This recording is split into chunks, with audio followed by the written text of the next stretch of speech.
Hi class, it's Alpha again. Welcome to another week of IBUS 100 Global Trade and Logistics. This week is Halloween. I want to wish you all a happy Halloween. As you can see here, I've got my Day of the Dead figure, and every week you'll find something new on this little platform right here, just to spice things up, you know. All right, I want to give a special acknowledgement to a couple of students.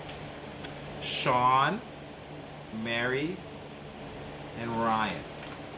Alright, now they get special recognition because they turned their work in early and their input was significant.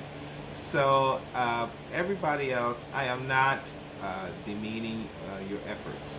I am just saying that they have fulfilled the arguments that I proposed in prior weeks, that we need to push these arguments out earlier so that more people have substance to engage with, and so that the conversation develops and we actually engage in our critical thinking, i.e., we learn something.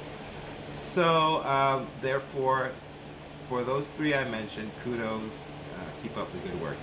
For everybody else, believe me, this is not a competition, this is just a recognition, all right? And from what I have witnessed thus far, I am enamored. I like everything I'm reading. It gets me engaged. I really enjoy it. So keep up the good work. All right. Thus far, we have did our introductions. Week one, we talked about what we saw as an understanding, of, how we understand global trade and logistics, and what we'd like to get out of the course. I've used that topic in the second week to just further dig into your perceptions. Why we trade was a very good topic here. The video was talking about free trade. We're going to dive deeper into this notion of free trade and whether free trade is really free trade, right? I mean, previously we talked about trade in the sense that one country has one resources that is attractive to another country. Yes, that is at the root of the cause, but there are other mitigating factors that make it not so obvious. So is free trade really free? That's where we're heading in this week. In addition to that, we will be also instituting our assignments. You're going to have to upload documents. Okay, so again, let me know if there's any difficulties on the technical front.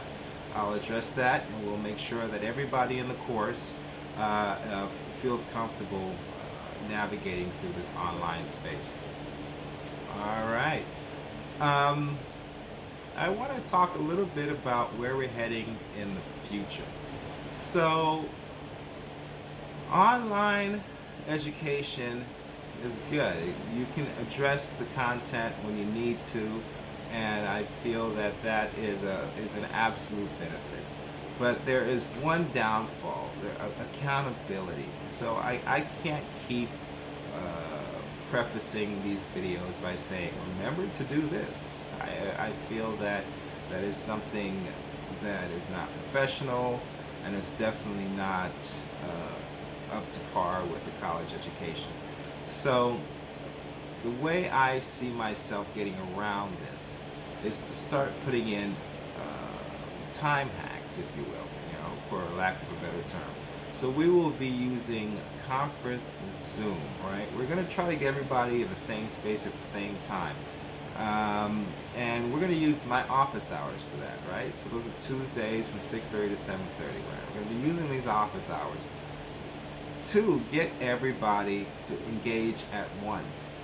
And this is not a punitive measure. This is not some way of me saying, aha, you're not doing what you're supposed to be doing. No, no, no, no. That's not the intent here. The intent is to foster further engagement on this method of education. Right? Online is a tricky space, and I believe that the way we get to a win-win is that at some point during the course we engage together, right? Because at some point you will have to engage with your classmate above and beyond just offering comments to what static comments to what they've already thought of. Right? That is not critical thinking. For me to say, "Oh, I see your point, and I agree or I disagree," that is not critical thinking. Critical thinking occurs when you engage, when you have a dialogue, and then from that dialogue you produce an outcome. And so we're going to get to that place. And using the conference Zoom, using this everybody being in one place at one time strategy is one way of getting there. Moving forward, your assignments will require you to engage your classmates to produce something that is succinct, that is thought out, and that is real world, i.e., something that you work through here in this course that you can take further on in your life, whether it's a private business, whether it's going for a job, or whatever it is. Being able to communicate with individuals in different locations to produce an outcome that is well thought out is going to be very beneficial.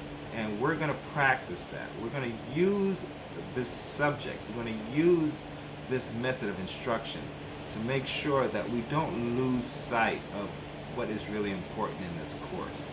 And that is to understand the material, to connect it to real world, and to be able to, most importantly, articulate our thoughts outside of this arena. Right? So if you were to go to somebody in a coffee shop and they were to ask you, yeah, so what do you think of Donald Trump applying tariffs to aluminum? You know, you will be able to gauge the individual's engagement, and then whether or not you want to propose your answers, and if so, if it's beneficial for you, how deep you go and how much knowledge do you have in that space. So this is what we call active learning. This is real world stuff. All right, so I'm gonna get off my soapbox here, but I just want to tell you that even though we're not in the same place at the same time, I'm offering these videos for you because I want you to see that I am engaged in this course, and I am appreciative of your engagement, and I am encouraging further engagement because I think that could only lead to more success as an outcome to your experience in the class. All right, so happy Halloween, be safe, and just quick overview. We've extended the current week 2 to Wednesday. That doesn't mean you don't engage in week 3. That just means if you didn't have power, you can still submit some of your discussions, right? Because I'm trying to keep in line with that. And then this week, you have a submission. You haven't had a submission in this class. This is your first real submission. You know, this is your first graded, your first submission outside the discussions. All right, guys, keep up the good work, and I appreciate you.